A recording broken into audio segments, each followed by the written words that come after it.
नमस्कार मित्रों, आप सभी का बहुत बहुत स्वागत है। मित्रों, आज का हमारा टॉपिक है नए संसद भवन का उद्घाटन और विपक्ष। आज हम एक ऐसे विषय पर चर्चा करेंगे जो इस समय राष्ट्रीय स्तर पर सबसे ज्यादा चर्चित, सबसे ज्यादा परिचित और सबसे बड़ा राजनीति का विषय बना हुआ है, सबसे बड़ा सियासत का विषय बना हुआ है। आज हम चर्चा करेंगे एक ऐसे विषय पर जो इस समय मीडिया में सबसे ज्यादा दिखाया जाने वाला, सबसे ज्यादा दिखाया जाने वाला, सबसे ज्यादा पढ़ा जाने वाला विषय बना है। वो विषय है कि जो नई संसद भवन है उसका उद्घाटन किसे करना चाहिए। क्या उसका उद्घाटन प्रधानमंत्री जी को करना चाहिए या उसका उद्घाटन महामहिम को करना चाहिए। तो इस समय भारत में राष्ट्रीय स्तर पर सबसे बड़ा सियासत का ये विषय बना हुआ है। चाहे वो हमारा प्रिंट मीडिया हो, इलेक्ट्रॉनिक मीडिया हो, उसमें सबसे ज्यादा दिखाया जाने वाला विषय बना हुआ है।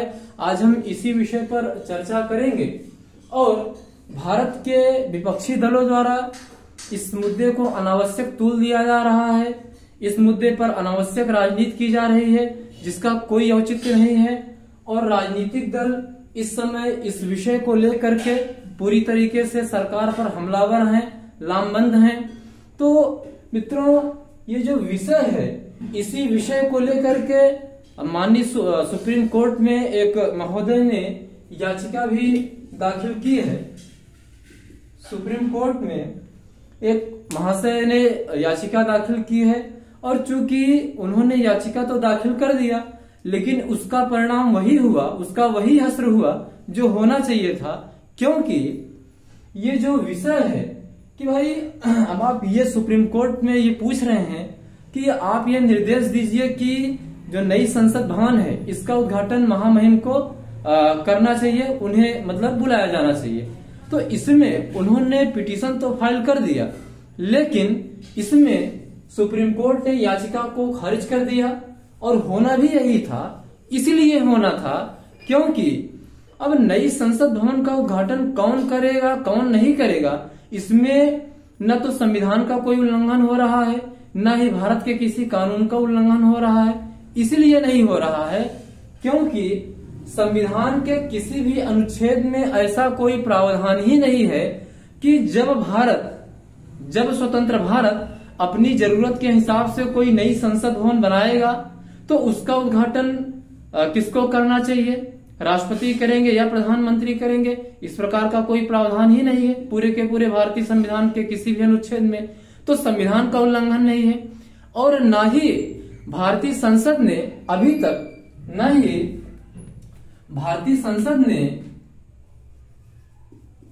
अभी तक इस मुद्दे पर कोई कानून ही बनाया है कि जब मान लीजिए भविष्य में जरूरत के हिसाब से नई संसद भवन बनाई जाएगी तो उसका उद्घाटन कौन करेगा।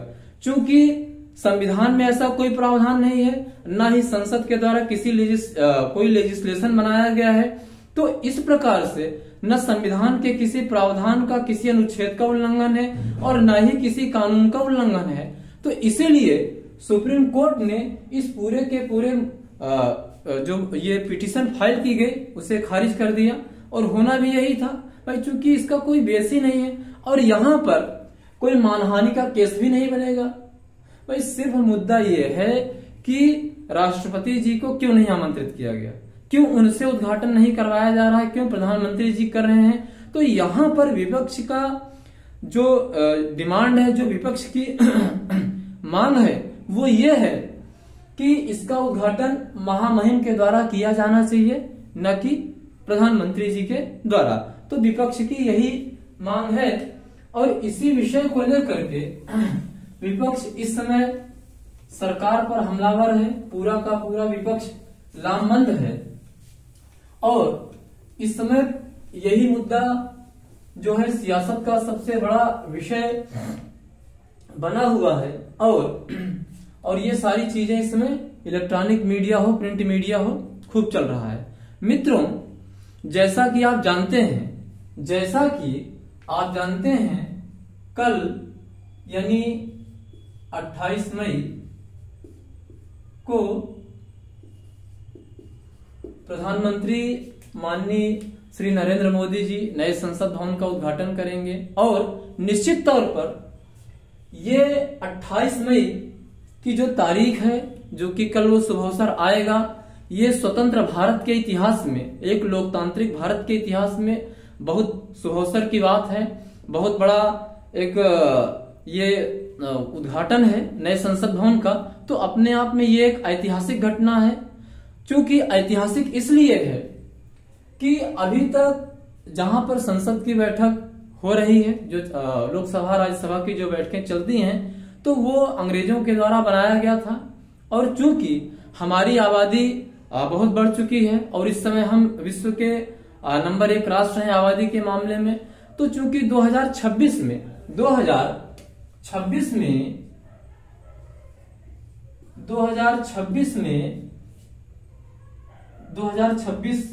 के बाद 2026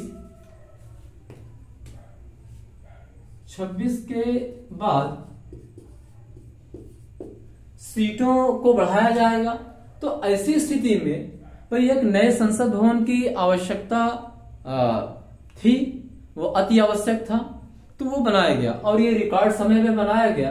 तो 28 मई का जो दिन होगा वो लोकतांत्रिक भारत के इतिहास में, स्वतंत्र भारत के इतिहास में बहुत ही ऐतिहासिक और बहुत ही गौरवान्वित करने वाला अवसर होगा।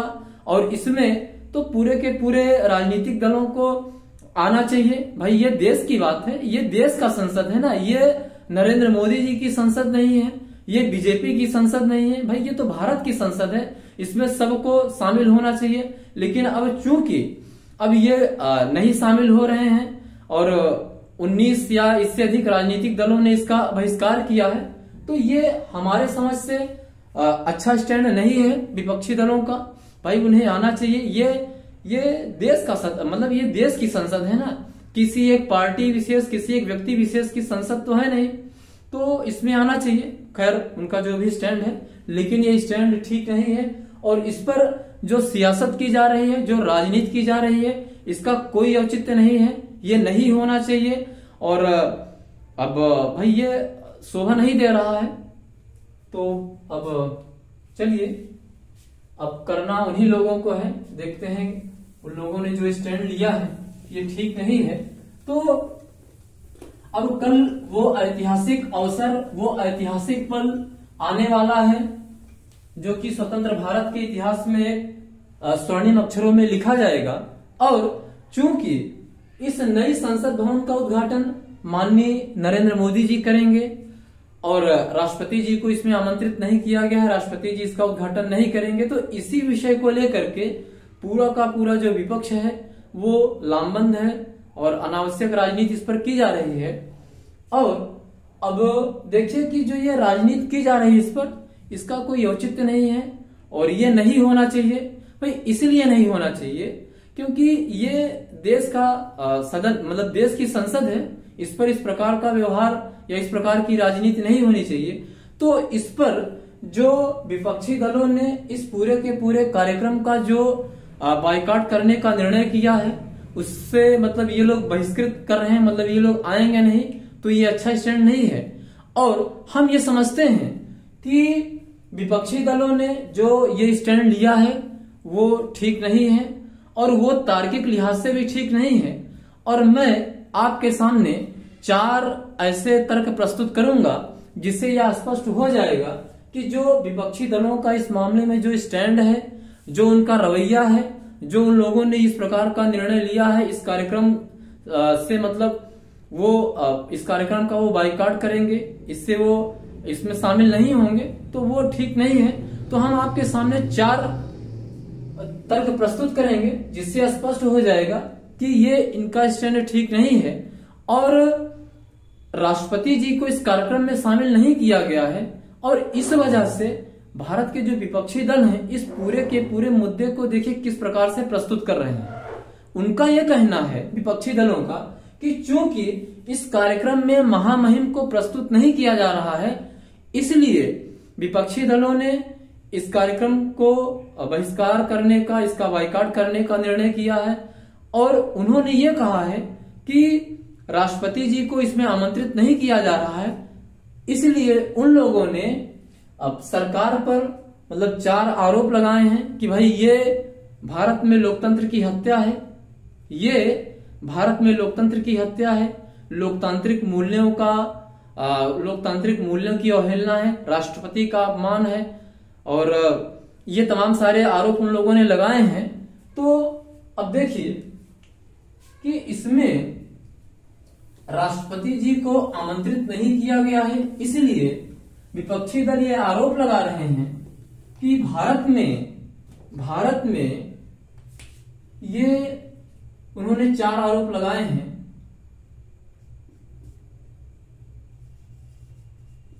कि ये भारत में लोकतंत्र की हत्या है, लोकतंत्र की हत्या इसे करार दिया है। और दूसरा,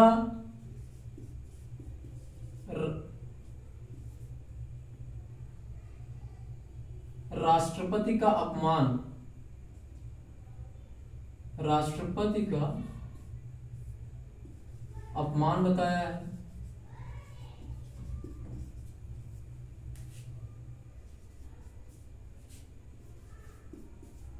लोकतांत्रिक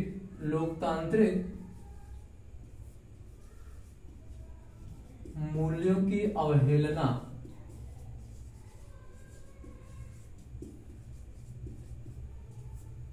और चौथा उन्होंने ये कहा है कि राष्ट्रपति राष्ट्र का प्रमुख है,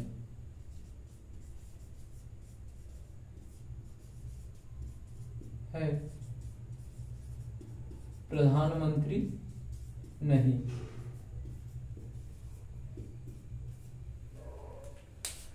इस कार्यक्रम में राष्ट्रपति जी को इनवाइट नहीं किया गया है, उनसे नए संसद भवन का उद्घाटन नहीं कराया जाएगा। इसलिए इसी चीज को ध्यान में रख करके भारत के विपक्षी दलों ने ये 4 आरोप लगाए हैं सरकार के ऊपर। इस समय जो सत्ता पक्ष है उसके ऊपर 4 आरोप लगाए हैं कि आपने राष्ट्रपति को आमंत्रित नहीं किया है, इसलिए ये भारत में लोकतंत्र की हत्या के समान है, ये राष्ट्रपति का अपमान है, उनकी अवहेलना है, ये लोकतांत्रिक मूल्यों की अवहेलना है, राष्ट्रपति राष्ट्र का प्रमुख है, प्रधानमंत्री नहीं। तो देखिए अब इन लोगों ने ये 4 आरोप लगाए हैं विपक्षी दलों ने, तो इसमें सिलसिलेवार ढंग से अब हम इस संबंध में इसके खंडन में तर्क प्रस्तुत करते हैं कि देखिए इन लोगों ने जो ये आरोप लगाए हैं उसमें कोई दम नहीं है, वो निराधार है, बेबुनियाद है। उसमें इन लोगों ने ये कहा है कि भारत में ये लोकतंत्र की हत्या है, भारत में ये लोकतंत्र की हत्या है। भाई देखिए सीधी सी बात है, एक लोकतांत्रिक व्यवस्था में लोकतंत्र की हत्या तब मानी जाती है जब हमारी चाहे वो संवैधानिक संस्थाएं हों, चाहे वो सांविधिक संस्थाएं हों, या सरकार के कार्यकारी निर्णय के द्वारा बनाई गई संस्थाएं हैं, वो जितनी भी संस्थाएं हैं, जब वो संस्थाएं ठीक से निष्पक्ष तरीके से कार्य ना कर सकें, सरकार के दबाव में कार्य करें, या सरकार उनको ठीक से कार्य ना करने दे, वो अपने फंक्शन को ठीक ढंग से ना प्ले करें, तो ये लोकतंत्र की हत्या है। और बाकी भाई अब इसमें राष्ट्रपति जी को नहीं आमंत्रित किया गया, तो आप ये कहिए कि लोकतंत्र की हत्या है, तो ऐसी कोई बात नहीं है। भाई लोकतंत्र जीवंत तब होता है जब लोकतांत्रिक जो संस्थाएं हैं वो अच्छे से कार्य करें, निष्पक्ष रूप से कार्य करें, वो अपने फंक्शन को अच्छे ढंग से प्ले करें, तो लोकतंत्र जीवंत है और लोकतंत्र जीवंत बना है। अब ये कहिए कि इसमें महामहिम को आमंत्रित नहीं किया गया, तो ये लोकतंत्र की हत्या है, ऐसी कोई बात नहीं है।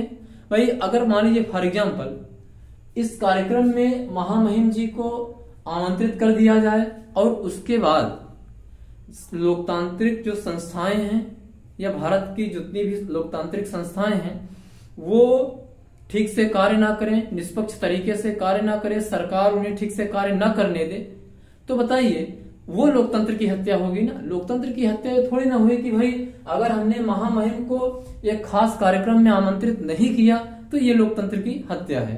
इससे हम सहमत नहीं हैं। नंबर दूसरा जो आरोप विपक्षी दलों ने ये लगाया है कि ये महामहिम का अपमान है, ये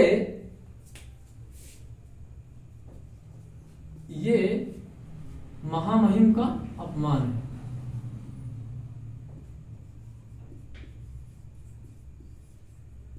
महामहिम का अपमान है, विपक्षी दलों ने आरोप लगाया है। देखिए, जहां तक महामहिम के सम्मान की बात है तो भाई देखिए सीधी सी बात है कि हम तो ये कहते हैं कि वास्तव में भारत में महामहिम का वास्तव में सम्मान तब होगा, उस दिन होगा जिस दिन महामहिम का जो चुनाव है वो निर्विरोध रूप से होने लगे, उसमें चुनाव हो ही ना। मतलब वो राजनीतिक दलों को, राजनीतिक नेताओं को मिल करके बैठ करके इस पर चर्चा करनी चाहिए। वो एक ऐसा माहौल पैदा करें कि जो राष्ट्रपति का चुनाव है वो चुनाव करने की नौबत ही ना आए, बल्कि राष्ट्रपति निर्विरोध रूप से चुना जाए। तो वो वास्तव में राष्ट्रपति के लिए सम्मान की बात होगी, भारतीय लोकतंत्र के लिए, भारतीय गणतंत्र के लिए गर्व की बात होगी। तो वास्तविक सम्मान उस दिन हम समझते हैं। और इसलिए भाई क्योंकि देखिए, आप अभी तक जितने भी राष्ट्रपति महोदय का जो चुनाव हुआ है महामहिम का, आप उठा करके देखेंगे, एक उसमें एक नाम है वीवी गिरी जी का, वीवी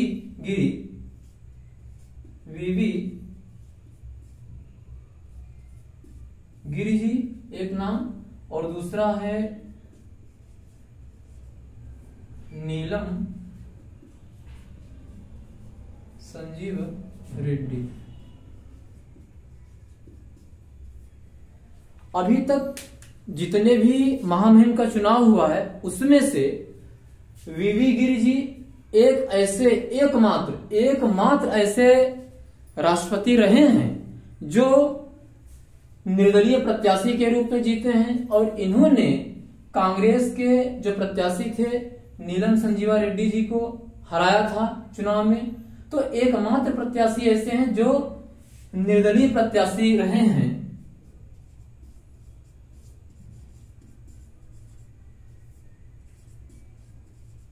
निर्दलीय प्रत्याशी जो कि राष्ट्रपति भारत में बने, और इन्होंने कांग्रेस के अधिकृत उम्मीदवार नीलम संजीव रेड्डी जी को हराया था। और नीलम संजीव रेड्डी जी भारत के एकमात्र ऐसे राष्ट्रपति रहे हैं, भारतीय गणतंत्र के एक ऐसे प्रमुख रहे हैं जो कि निर्विरोध निर्वाचित हुए हैं,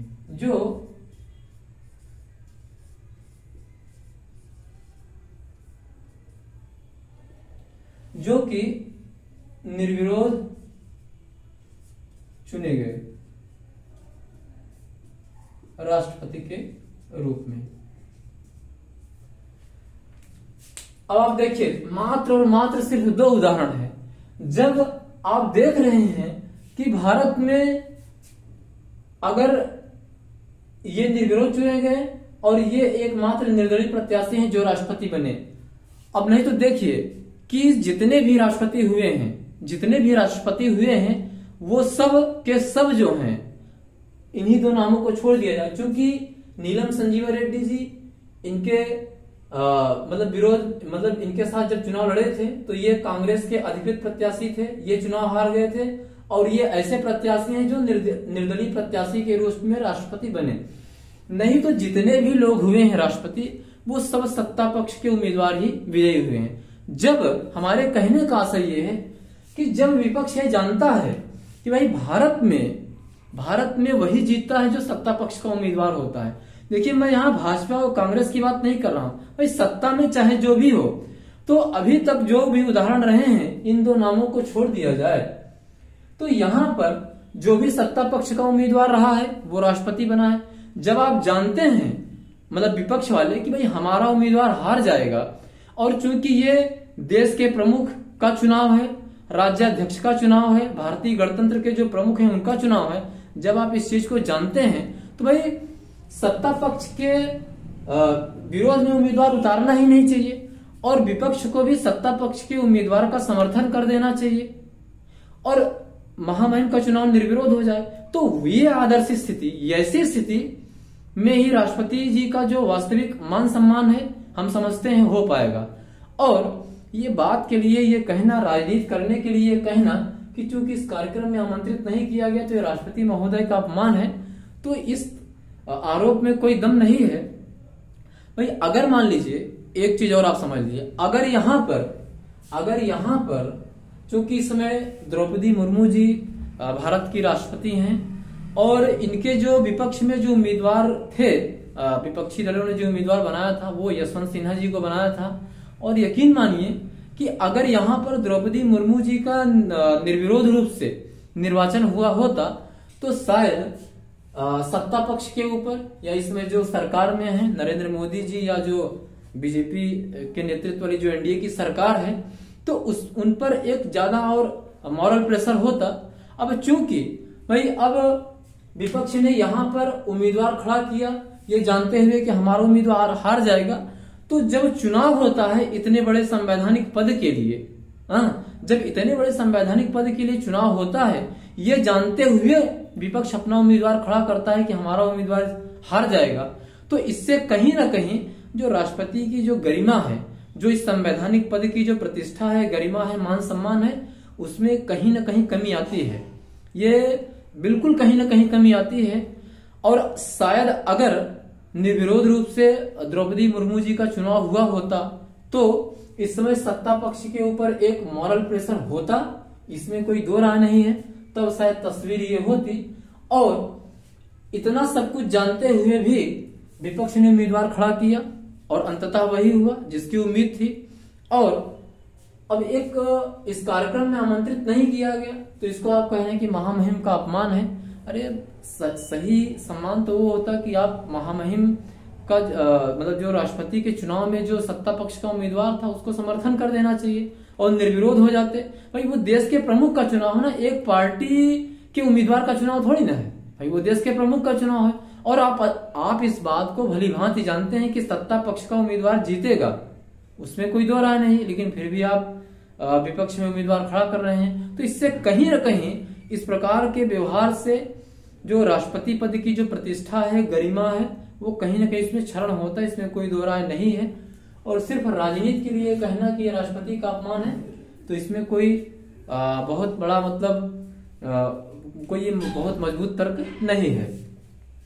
और तीसरी चीज, विपक्ष ने यह आरोप लगाया कि महामहिम जी को इस कार्यक्रम में आमंत्रित नहीं किया गया, तो ये लोकतांत्रिक मूल्यों की अवहेलना है, ये लोकतांत्रिक मूल्यों का अपमान है, ये लोकतांत्रिक मूल्यों की बेइज्जती है।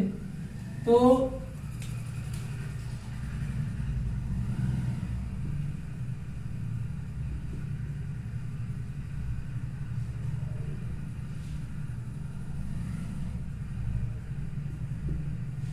मूल्यों की अवहेलना,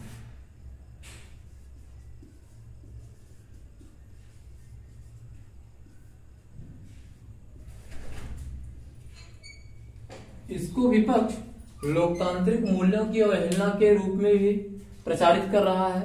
मतलब ये आरोप लगा रहा है कि ये लोकतांत्रिक मूल्यों की अवहेलना है।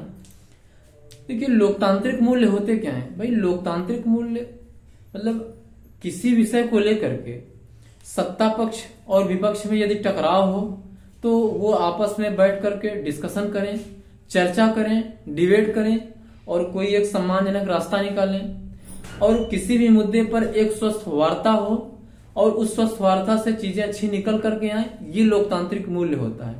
लोकतांत्रिक मूल्य का मतलब ये थोड़ी ना होता है कि भाई अगर किसी विषय को लेकर के डिफरेंस ऑफ ओपिनियन है तो हम आपसे बात नहीं करेंगे, या सत्ता पक्ष विपक्ष की बात ना सुने, या किसी बात को लेकर के सत्ता पक्ष विपक्ष का सत्ता पक्ष से मतभेद है तो वो सत्ता पक्ष से बात ना करे।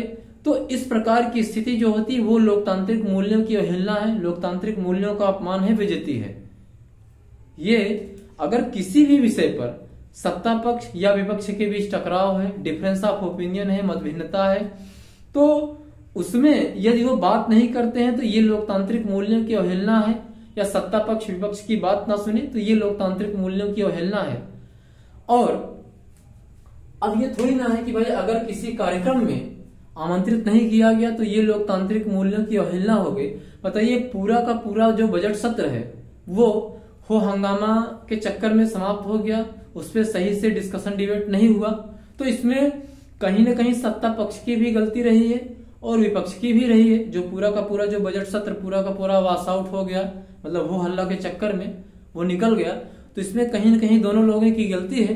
लेकिन जहां तक लोकतांत्रिक मूल्यों की अवहेलना की बात है तो लोकतांत्रिक मूल्यों की अवहेलना का मतलब ये होता है कि भाई किसी भी मुद्दे पर अगर डिफरेंस ऑफ ओपिनियन है, मतभिन्नता है, तो उस पर बात ना करना, या सत्ता पक्ष विपक्ष की बात न सुने या विपक्ष सत्ता पक्ष से बात ना करे, तो इस प्रकार की सिचुएशन जो होती है वो लोकतांत्रिक मूल्यों की अवहेलना होती है।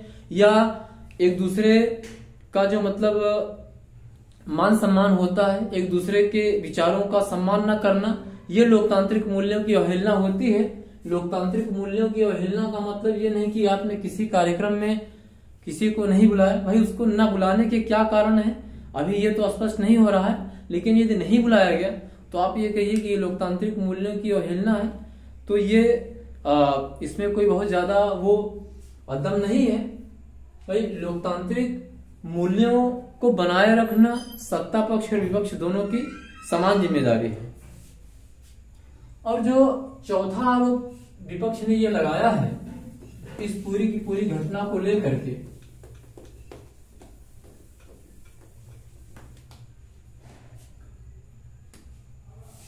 कि राष्ट्रपति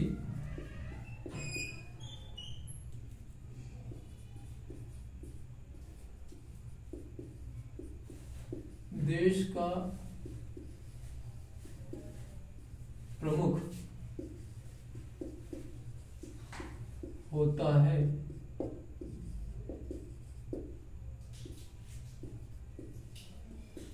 पीएम नहीं।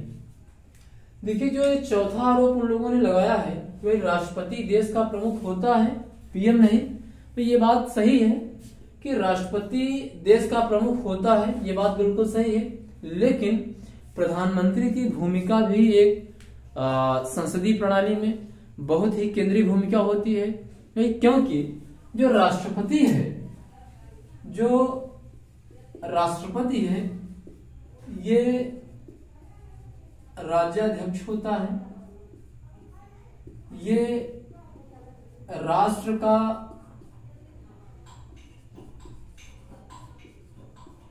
प्रमुख होता है,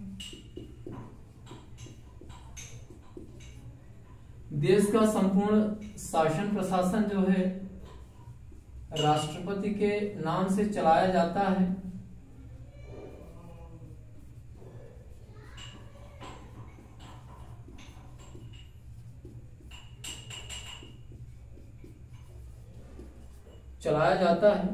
ये बात बिल्कुल सही है।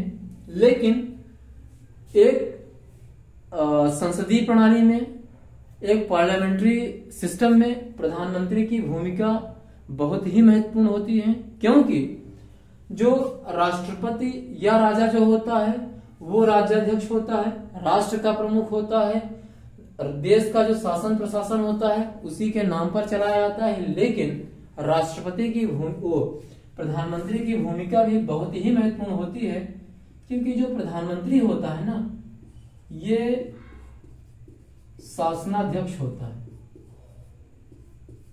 ये शासनाध्यक्ष होता है। मतलब जो कार्यपालिका होती है, जो वास्तविक कार्यपालिका होती है उसका यह प्रमुख होता है, शासन का अध्यक्ष होता है। शासन जो राष्ट्रपति या राजा की जो शक्तियां होती हैं उसका इस्तेमाल प्रधानमंत्री के नेतृत्व में मंत्रिपरिषद करता है और प्रधानमंत्री उसमें प्रमुख होता है। तो इस प्रकार से एक संसदीय प्रणाली में प्रधानमंत्री की स्थिति भी बड़ी ही महत्वपूर्ण होती है। भाई राष्ट्रपति या राजा राज्य का अध्यक्ष होता है, शासन का अध्यक्ष नहीं होता है। शासन तो प्रधानमंत्री और उसकी मंत्रिपरिषद करती है। तो इसलिए भाई अब